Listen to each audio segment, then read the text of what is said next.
And good evening, everyone. Sam Walker from the WOBX Weather Center on this Thursday evening. And, well, as is prone to happen with tropical season, hurricane season can throw some surprises at us, and we definitely have got one, as what's going to become Tropical Storm Ophelia is going to bring us quite a few impacts on Friday night and into Saturday all across the greater Outer Banks.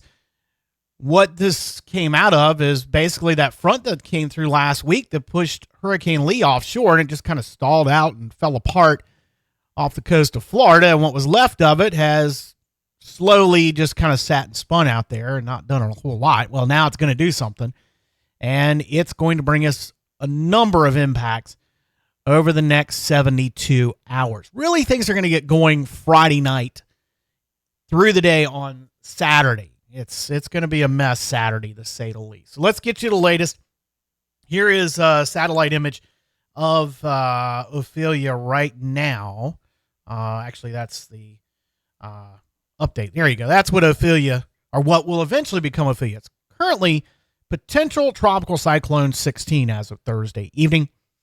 Located almost due east, the center anyway, due east of Cape Canaveral, Florida. But as you can see, the bulk of the storm itself is actually between us and Jacksonville, well, off the coast anyway, kind of parallel, but several hundred miles out. And we've seen clouds all day long, and that's streaming clouds in from the combination of just a front. It's a combination of all kinds of stuff out there. Well, eventually it's going to get organized over the next 24 hours. By early Saturday morning, expected to go from a subtropical storm to a tropical storm, according to the latest forecast from the National Hurricane Center, which we'll show you right now. There it is. That's as of the 5 p.m. advisory. We're recording this on Thursday evening around 7:30. And again, Ophelia eventually going to become Ophelia by tomorrow as a subtropical storm, then a tropical storm, make its way on the land around mid-morning on Saturday, and then scoot on up through eastern North Carolina into Virginia by early Sunday. Now, the effects, the main part of this system, are out to the northeast of the center. Of course, it may wind up and get a little more powerful as it gets closer.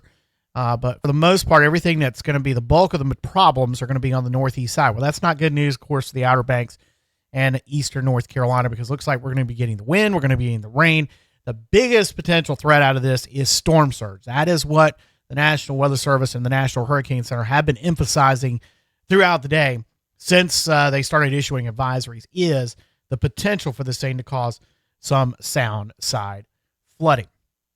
I'm going to switch over to our display here. Again, there is Ophelia, the latest track there. This is what we're really taking a look at, which is this graphic from the National Hurricane Center, the National Weather Service, about the potential for storm surge. Now, you see those yellow areas from Surf City all the way up into the lower Chesapeake Bay, up to Chincoteague in the yellow. Anywhere in those areas could see 2 to 4 feet, with some higher amounts of 3 to 5 feet possible for storm surge. Right now, it looks like the worst of the storm surge may be concentrated down to the southern end of the Pamlico Sound, and into the Pamlico River, the Neuse River, and along the Hyde County shoreline. And that's because we're going to start out with northeast winds with this storm.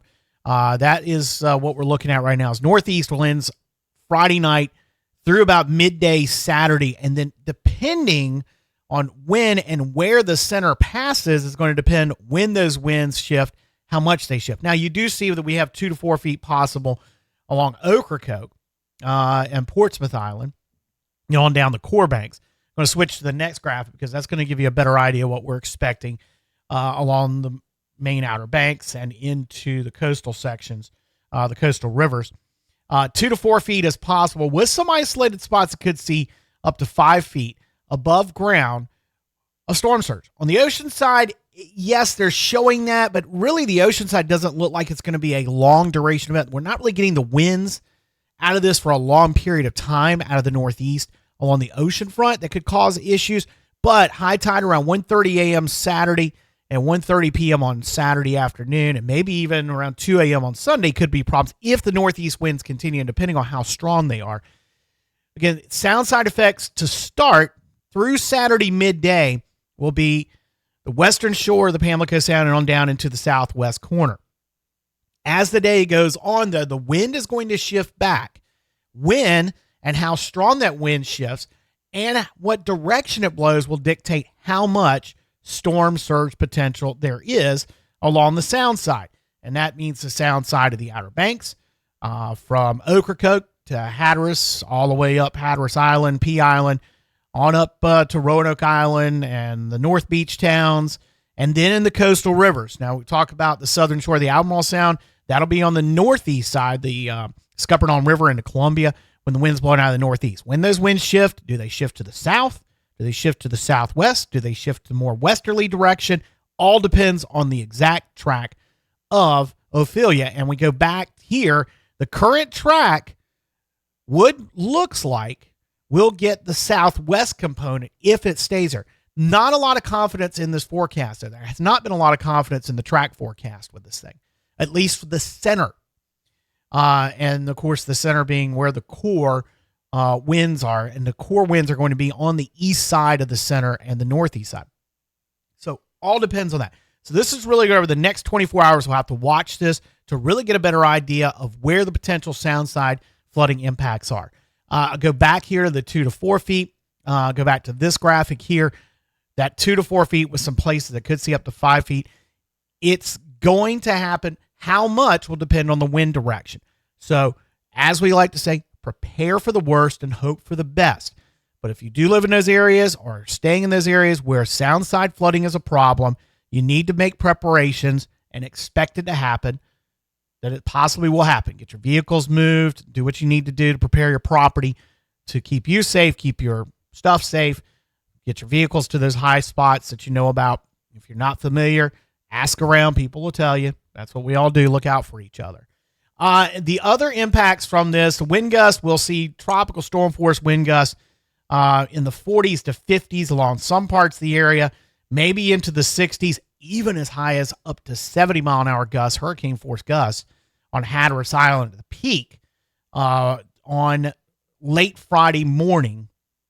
Friday night into Saturday. Friday night into Saturday is when it looks like we'll see the highest gusts. And that'll be out of the northeast. But again, they could shift to the southwest, and we'll see them still blow pretty strong, or the west. Again, lots unknown with the wind direction. We do have potential for tornado impacts, especially with those leading bands as they come on shore tomorrow afternoon, tomorrow night especially, and into early Saturday. So make sure you've got multiple ways to get warnings. The biggest threats really anywhere east of Plymouth, Greenville, and New Bern east and out to the Outer Banks are potentially in the path of a possible tornado spin up. And that applies even to the areas from Edenton all the way over to Currituck and Corolla as well.